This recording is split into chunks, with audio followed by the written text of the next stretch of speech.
Hello students, आपका मेरे channel smart study में स्वागत है।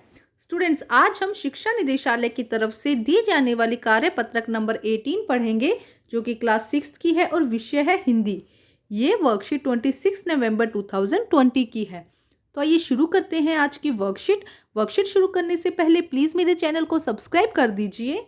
तो आइए देखते हैं आज की वर्कशीट, अक्षरों का महत्व। पिछले कार्यपत्रक में हमने पढ़ा कि लेखक गुणाकार मूल्य ने अक्षरों के इतिहास के बारे में बताया है कि आदमी ने जब से लिखना शुरू किया है तब से इतिहास आरंभ हुआ है। बेटा, पिछली वर्कशीट में हमने देखा था कि अक्षरों के महत्व के बारे में बताया जा रहा है कि जब से लिखना शुरू किया है तभी से क्या हुआ, इतिहास प्रारंभ हुआ है। किसी भी कौम या देश का इतिहास तब शुरू होता है जब आदमी लिखे हुए लेख मिलने लग जाते हैं। देखो क्या कहा गया कि हम इतिहास तभी से मानेंगे जब हमें कुछ लिखा हुआ मिलेगा। तो किसी भी देश या कौम का इतिहास तब शुरू होता है जब आदमी के लिखे हुए लेख मिलने लग जाते हैं, कुछ लिखा हुआ मिलेगा, तब से इतिहास शुरू हुआ है। अब देखते हैं आगे की वर्कशीट बेटा। अतः हम देखते हैं कि यदि आदमी अक्षरों की खोज नहीं करता तो आज हम इतिहास को ना जान पाते। सोचो, अगर अक्षरों की खोज ना होती तो आज हम इतिहास को ही ना जान पाते। हम ना जान पाते कि पिछले कुछ हजारों सालों में आदमी किस प्रकार रहता था, क्या सोचता था, कौन कौन राजा हुए थे इत्यादि। हम इन सभी चीज़ों को नहीं जान पाते अगर उस समय अक्षरों की ज्ञान ना होता तो।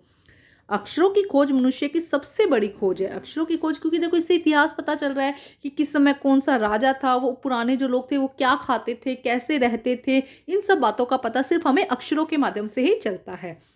अक्षरों की खोज करने के बाद मनुष्य अपने विचारों को लिख कर रखने लगा। जब अक्षरों की खोज हुई तो वो अपने विचारों को क्या हुआ, लिख कर रखने लगा मनुष्य। इस प्रकार एक पीढ़ी के ज्ञान को दूसरी पीढ़ी इस्तेमाल करने लगी। अब देखो हुआ क्या, जब ज्ञान क्योंकि जैसे जैसे हम जीते हैं, जिंदगी जीते हैं, तो हमें अलग अलग अनुभव होते हैं।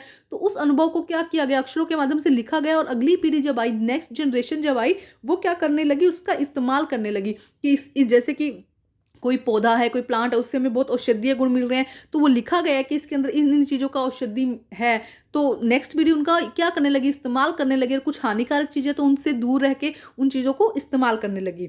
अक्षरों की खोज करने के बाद पिछले 6000 सालों में मानव जाति का विकास तेजी से हुआ है। जब अक्षरों की खोज हो गई तो मानव जाति का जो विकास है, क्योंकि उसे पता चल रहा था कि पिछले अनुभव उसको आ रहे थे, पिछले लोगों के अनुभव उन्हें मिल रहे थे कि ये फायदेमंद है और ये नुकसानदेह है, तो क्या हुआ, उससे विकास क्या हुआ है, तेजी से हुआ है।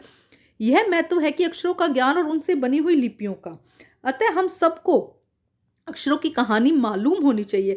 आज जिन अक्षरों को हम पढ़ते लिखते हैं वे कब बनाए गए, कहाँ बने, किसने बनाए, यह जानना भी जरूरी है। तो देखो क्या कहा जा रहा है कि जो अक्षर है उसे किसने बनाया, कब बनाया, कहाँ बनाया, ये सब भी जानकारी हमें होना जरूरी है। तो आइए करते हैं इसके क्वेश्चन आंसर। बेटा देखो क्या लिखा गया, क्वेश्चन नंबर 1, सोच के लिखिए कि अक्षरों की खोज से मनुष्य को क्या लाभ हुआ। देखो मनुष्य अपने विचारों को लिखने लगा, इतिहास बन गया। अगर अक्षर नहीं होते तो इतिहास भी नहीं बनता, और जो ज्ञान था एक पीढ़ी से दूसरी पीढ़ी तक पहुंचने लगा। तो आइए करते हैं इसका आंसर बेटा हम। तो देखिए बेटा, आंसर नंबर 1, अक्षरों की खोज से मनुष्य अपने विचारों को लिख कर रखने लगे। मनुष्य क्या करने लगा, अपने विचारों को लिख के रखने लगे, और अपनी पीढ़ी के एक पीढ़ी की ज्ञान को दूसरी पीढ़ी इस्तेमाल करने लगी। सोचो, अगर अक्षर ही ना होते तो जो ज्ञान है, अगर आपने कुछ अर्जित भी किया है, कुछ नई चीज खोजी भी है, तो वो वहीं दब जाती है, उसको पता ही नहीं चलता नेक्स्ट जनरेशन को ना। तो अक्षरों की खोज से मनुष्य अपने विचारों को लिखकर रखने लगे और एक पीढ़ी के ज्ञान को दूसरी पीढ़ी इस्तेमाल करने लगी। अब हम करते हैं प्रश्न नंबर 2।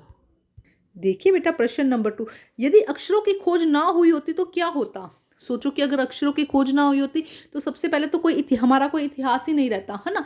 हम अपने विचारों को, भावनाओं को व्यक्त ही नहीं कर पाते और एक दूसरे को समझ ही नहीं पाते, ना हम इतने पढ़े लिखे होते, ना हम सभ्य होते। तो बहुत सारी चीज़ें हैं बेटा, लेकिन शॉर्ट में इसका आंसर लिखना कि अगर अक्षरों की खोज ना हुई होती तो क्या होता। सबसे इसका मेन इफेक्ट होता कि हमें अपना इतिहास ही नहीं पता होता। जो जनरेशन जिस समय जी गई वो उस समय जी गई, उसके बाद आगे की जो बात है वो उन्हें पता चल ही नहीं पाती। ठीक है, पीछे की, जैसे कि अगर पीछे किसी राजा के बारे में पता करना है, कब कौन सा राजा था या पहले के लोग क्या करते थे, तो वो कुछ भी हमें पता नहीं चल पाता।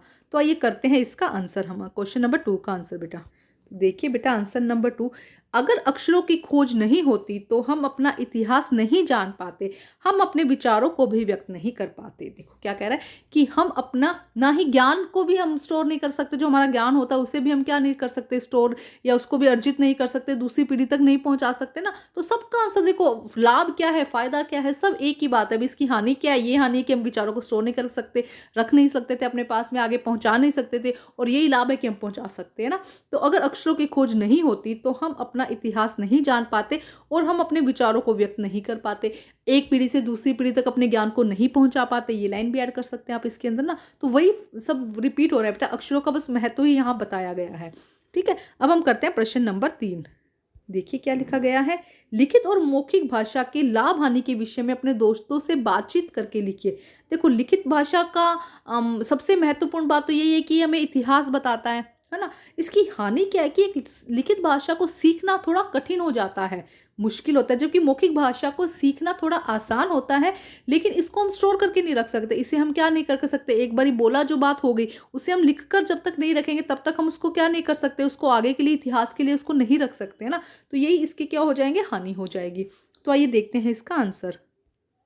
देखिए लिखित भाषा बेटा, लिखित भाषा इसे सीखना कठिन होता है, ये तो इसका क्या हो गया, हानि हो गई ना। इसको सीखने में बहुत टाइम लगता है, बच्चा छोटा होता है तब से लेके वो लिखना सीखता है और बहुत टाइम लग जाता है, लेकिन वो बोलना बहुत जल्दी सीख जाता है क्योंकि वो सुनता है अपने आसपास में।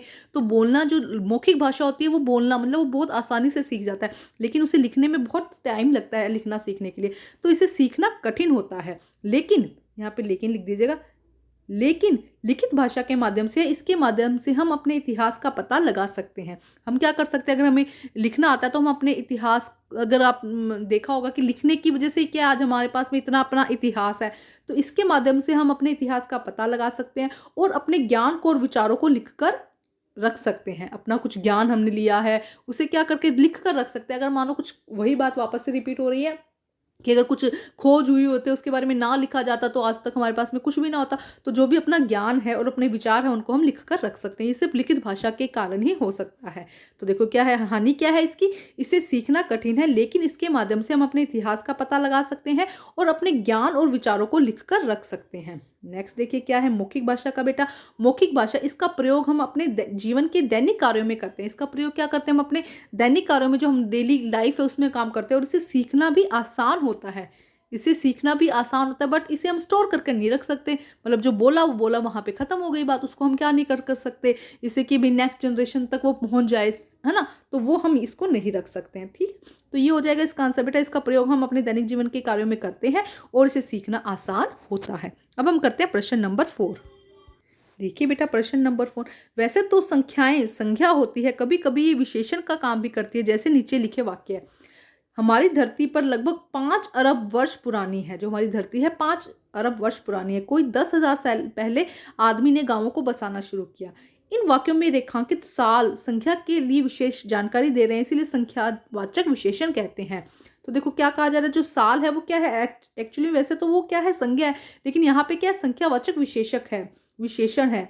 संख्यावाचक विशेषण का उपयोग उन चीजों के लिए किया जाता है जिन्हें गिना जा सके, जैसे 4 संतरे, 5 बच्चे, 3 शहर। लेकिन इन अगर किसी चीज को नहीं गिना जा सकता तो उसके साथ संख्यावाचक शब्दों का इस्तेमाल माप तोल या इस्तेमाल के लिए किया जाता है, जैसे 3 जग पानी। अब देखो क्या है, वैसे तो जग क्या है, एक संज्ञा है ना, लेकिन हमने लगा दिया 3 जग पानी, तो ये पानी की विशेषता बता रहा है कि पानी कितना है, 3 जग। तो ये पूरा क्या हो गया, संख्यावाचक विशेषण। ठीक है, 1 किलो जीरा, जीरा तो एक्चुअली में देखो, जो 1 किलो जीरा, किलो का जो बाट होता है किलो, वो क्या हो गया, संज्ञा, लेकिन 1 किलो क्या हो जाएगा हमारा, संख्यावाचक विशेषण। यहां पर रेखांकित भाग परिणामवाचक विशेषण है। संख्या देखो परिणामवाचक क्यों, जब पूरी संख्या बताई जाए, एक सेकंड बेटा, जब संख्या बताई जैसे 5 और 10, तो उसे हम क्या कहेंगे, संख्यावाचक। लेकिन जब क्या हो रहा है, प्रॉपर संख्या नहीं बता रहा है, इसके साथ में मिल रहा है 3 जग 1 किलो, तो वो क्या हो जाएगा, परिणामवाचक। एक बार फिर ध्यान से सुनिए बेटा, जब प्रॉपर संख्या बताई जाए जैसे 5, 7, 10, तो हम उसे कहेंगे संख्यावाचक। लेकिन उसके साथ में मिला दिया जाए संज्ञा, जैसे कि 3 जग 1 किलो, तो वो क्या हो जाएगा, परिणामवाचक विशेषण। ध्यान रखिएगा बेटा, क्योंकि इसका संबंध माप तोल से। अब नीचे लिखे गए, जो नीचे लिखा गया है उसे पढ़े और रिक्त स्थान को इस्तेमाल करके मान का लगाना है। तो आइए देखते हैं, हम लिखते हैं बेटा। सबसे पहले 3 डैश खीर, क्या आएगी बेटा, 3 चम्मच खीर कर दो, 3 कटोरी खीर कर देते हैं हम यहाँ पे, क्या कर देंगे 3 कटोरी खीर। तो फर्स्ट में क्या आ जाएगा, ये हमारा फर्स्ट है 3 कटोरी खीर। उसके बाद में 2 डैश जमीन, तो क्या आ जाएगा 2 एकड़ जमीन, क्या आ जाएगा हमारा नंबर 2 पे 2 एकड़ जमीन। 6 डैश कपड़ा, तो क्या आ जाएगा 6 मीटर कपड़ा, तो 3 पे क्या आ जाएगा यहाँ पे मीटर लिख देती हूँ मैं, ठीक है, मीटर कपड़ा। 1 डैश रेत, तो क्या आएगा 1 ट्रक रेत, यहाँ पे 1 ट्रक रेत, 2 ट्रक रेत गिरवाई तो यहाँ पे क्या आ जाएगा ट्रक रेत, ठीक है। अच्छा यहाँ पे भी कटोरी लिख दूँ, ठीक है। अब यहाँ पे एकड़, ये तो यहाँ से हो ही जाएगा, ठीक है। नेक्स्ट देखिए 2 डैश कॉफी, तो क्या हो जाएगा 2 चम्मच कॉफी, ठीक है। नेक्स्ट देखिए 5 डैश बाजरा, तो क्या हो जाएगा 5 किलो बाजरा, क्या हो जाएगा 5 किलो बाजरा। 1 डैश दूध, तो क्या हो जाएगा 1 लीटर दूध, 1 लीटर दूध, ठीक है। अब क्या बचा हमारे पास में 3 डैश तेल, देखो क्या रहेगा 3 प्याला तेल कर दो या 3 लीटर तेल कर दो, कुछ भी आप ऐड कर सकते हैं, ठीक है। यहाँ पे हम कर देते 3 प्याला तेल, ठीक है। या इसमें कर दो कि 1 प्याला दूध और 3 लीटर तेल, है ना, कुछ भी आप जो चाहते हैं विशेषण यहाँ लगा सकते हैं। आप यहाँ पे भी प्याला कर सकते हैं और यहाँ पे लीटर भी कर सकते हैं, ठीक है, जैसा आपको ठीक लगता है बेटा, ठीक है।